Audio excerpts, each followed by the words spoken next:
esta hora de la mañana damos la bienvenida aquí en los estudios en Quito a Santiago Basabe, analista político. Santiago, buenos días. Buenos días, Janet. Buen día a la audiencia. Lo tenía aquí sentado junto a mí mientras conversaba con Augusto de la Torre sobre el panorama económico, que no es fácil, que es complicado, que está ajustado. Tenemos que tomar en cuenta que la realidad no ha cambiado. Este año vamos a terminar con una... digamos, con un freno del 11%, un retroceso del 11% en la economía ecuatoriana, y eso directamente pesa en la situación de la gente, y se ha dicho ya que la pobreza aumentará. Con ese panorama complicado, vamos a elecciones. Y el problema es que en las elecciones la gente quiere escuchar lo que quiere que le digan, y no quiere escuchar lo que realmente está pasando. Y ahí es donde se presentan las dificultades hacia el futuro. ¿Cómo lo ve usted? Sí, efectivamente es así, Janet, porque hay un discurso que es muy fácil de decir, y es: no hay que tomar reformas, no hay que hacer ajustes, el país puede vivir sin endeudarse. Y eso electoralmente vende bien. No es responsable con la población, y me parece que uno de los ejercicios está precisamente en que los ciudadanos asumamos que el país vive un momento muy complicado y que la opción electoral del próximo año va a depender en buena medida de si las cosas se siguen enderezando o no. Y yo creo que, dadas las coaliciones, las alianzas de los últimos días, ni siquiera semanas, me parece que hay como dos posiciones muy claras ahí. Una que iría en este sentido de esta reforma, que va a costarnos mucho a todos los ciudadanos, independientemente del sector en el que estemos, que sería la de buena parte de los candidatos, y otra que apunta al modelo anterior del correísmo, que básicamente está representado por el señor Arauz y algunos candidatos satélites que me parece que están alrededor de él.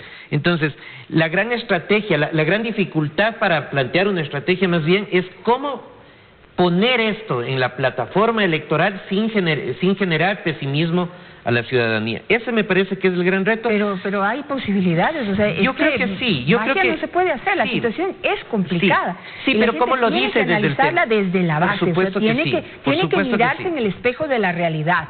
No puede seguir esperando que le canten pajaritos azules en el oído cuando la realidad al primer día de gobierno va a ser distinta. Sí, pero el electorado no siempre razona así, desafortunadamente. No en el Ecuador, en cualquier parte del mundo, no solo en el Ecuador.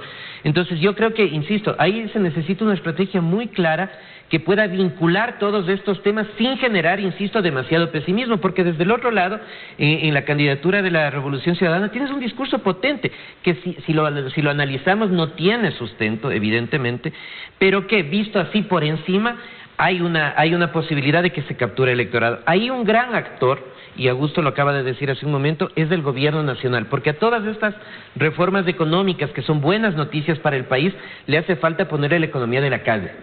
Y la economía de la calle es prioritariamente igualar los sueldos del sector público. Tiene cerca de 500,000 personas ahí. Si tú dices son cuatro personas por cada familia, están 2 millones de votantes, es el 15, casi 20% de la población.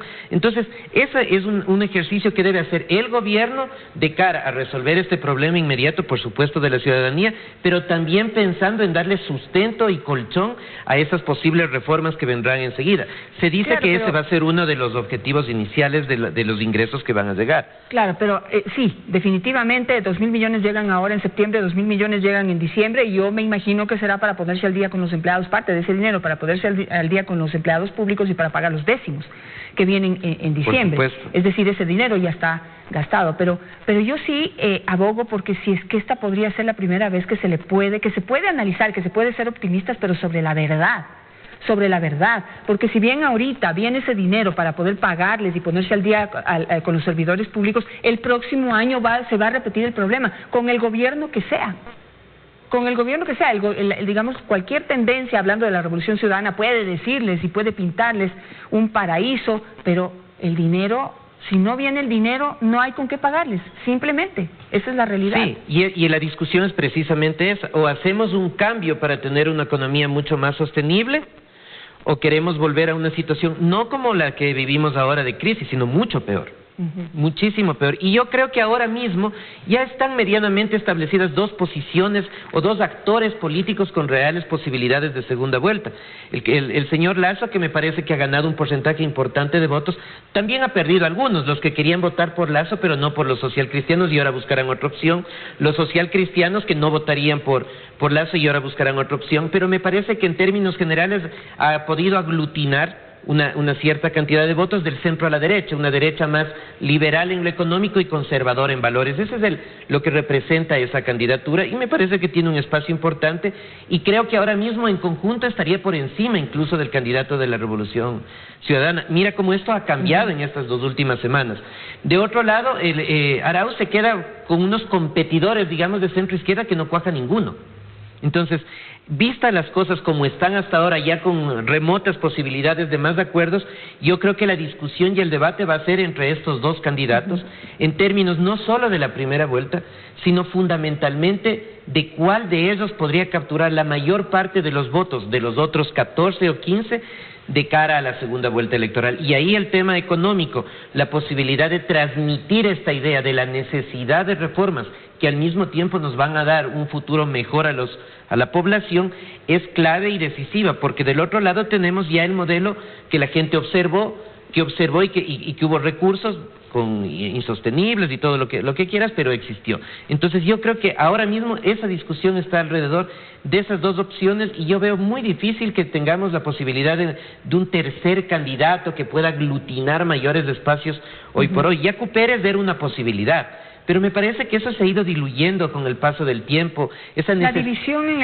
el sector indígena. La división de Pachacuti, por supuesto, y tampoco yo he percibido al menos una apertura de Yacu Pérez hacia ser un candidato mucho más moderado, mucho más centrista, sino que sin decirlo abiertamente se mantiene en esa posición más radical, que no es precisamente la que captura el mayor espacio de votos. Entonces, ahí hay una cantidad de candidatos de centro izquierda, si se los puede poner así, hay algunos que es difícil identificar, que se van a repartir un 20-25% de votos.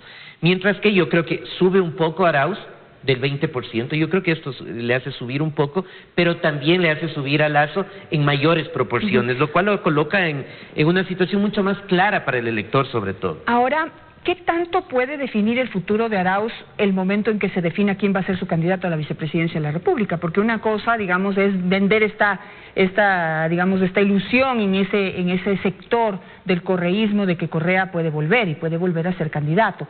Pero, pues, eso todavía no está definido. Cuando ya tenga el compañero de fórmula o compañera de fórmula, ¿cómo puede ventilarse el futuro de Arauz? Bueno, es que ellos van a utilizar a Correa como el mártir, como la persona, el héroe que no le han permitido volver. Ellos saben que Correa no puede ser candidato por cuestiones legales y por cuestiones fácticas. Tiene una orden de prisión preventiva y lo saben.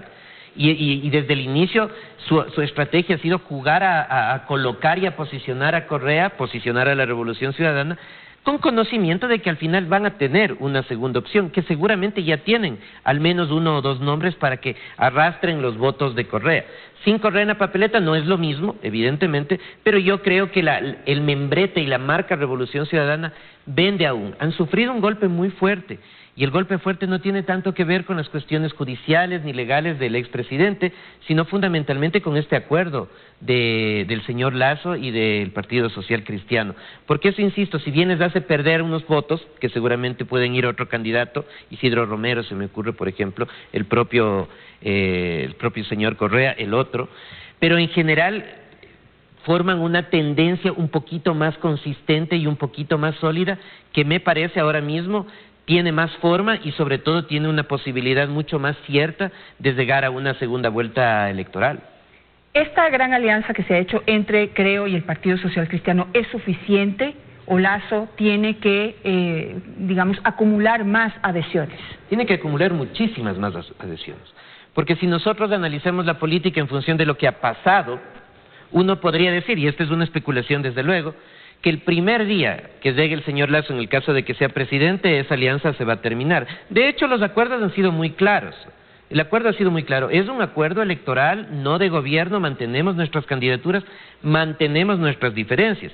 Y tengo la impresión, si se repite el accionar del Partido Social Cristiano histórico, que el primer día de la Asamblea Nacional será el primer partido de oposición, y ahí las cosas se le van a poner más difíciles al señor Lasso. Entonces, en ese sentido tiene dos alternativas o dos estrategias, me parece. Una, posicionar muy bien a sus candidatos a legisladores para tener una bancada más amplia y no conformarse con el acuerdo con el Partido Social Cristiano, sino buscar otros escenarios, otros espacios, otros actores que le permitan darle gobernabilidad en el caso de que llegue al poder. Especulemos un poco, ¿quiénes deberían estar en esa línea? Es decir, las puertas de quiénes debería tocar Lasso por naturaleza, digamos, o por lógica, que puedan unirse a esa candidatura. Yo creo que la candidatura y la gente cercana a César Montúfar debería ser un espacio. Ahora mismo el candidato de Podemos ha dicho que puede acercarse, quizás no es un candidato nacional, pero tiene un apoyo importante en el Austro, y el Austro siempre juega un papel clave. El señor Isidro Romero, que seguramente ahora tiene muy pocos espacios de aceptación, pero eso puede ir creciendo a medida que vaya pasando el tiempo. Eventualmente la candidatura del coronel Gutiérrez, con él nunca se sabe bien su posición ideológica, pero podría ser. Y en alguna medida, aunque esto políticamente sea incorrecto decirlo, debería también tender puentes con ciertos sectores del correísmo que no están radicalizados en el sentido de volver al modelo económico anterior, porque me parece que dentro del correísmo también hay una corriente más reformista que quiere la revolución ciudadana, pero sin el señor Correa, porque les ata de manos para la posibilidad de negociar políticamente. Entonces, haciendo un ejercicio de fina política, de especulación, de conjeturas, yo creo que no se debería dejar por fuera a ningún sector, a ningún actor, e incluir también ahí a los sectores más progresistas en términos de valores. Porque ahora con la carta enviada por el señor Lasso al presidente, yo siento que hay un sector, sobre todo de población jóvenes, que empezó a tener un poco de distancia por estos temas del manejo del cuerpo, en el caso de las mujeres fundamentalmente, y yo creo que eso tiene que ser suavizado a medida que vaya pasando el proceso electoral. Entonces ahí el gran trabajo del señor Lasso no es solo su candidatura, sino también acercarse a otros sectores que les van a ser muy necesarios si es que llega a la presidencia. Me quedo con eso. Muchísimas gracias, Santiago, por estar aquí. Yo creo que el próximo análisis que tenemos que hacer es cómo se va a conformar esa Asamblea Nacional una vez se definan ya los candidatos y las alianzas, ¿no? Porque allí también está la clave. Allí está la clave. Para que cualquiera que sea el próximo gobernante pueda gobernar. Todo lo que acaba de decir el economista de la Torre pasa sí y solo sí la Asamblea Nacional da apoyo a estas iniciativas del Ejecutivo. No hay otra opción. No existe otra opción. Por tanto, sí, vamos a elegir presidente, que es importante obviamente, pero en la legislatura y cómo votemos para los legisladores va a ser un elemento crucial de cara a reformar el modelo económico y político también, o a mantenernos en circunstancias como las actuales e inclusive aún peores. Gracias, Santiago, por estar esta mañana con nosotros. Hasta aquí los desayunos de 24 horas. Conmigo será hasta el próximo martes. Mañana y el lunes estará con ustedes mi compañera Liz Valareso. Que tengan un buen día.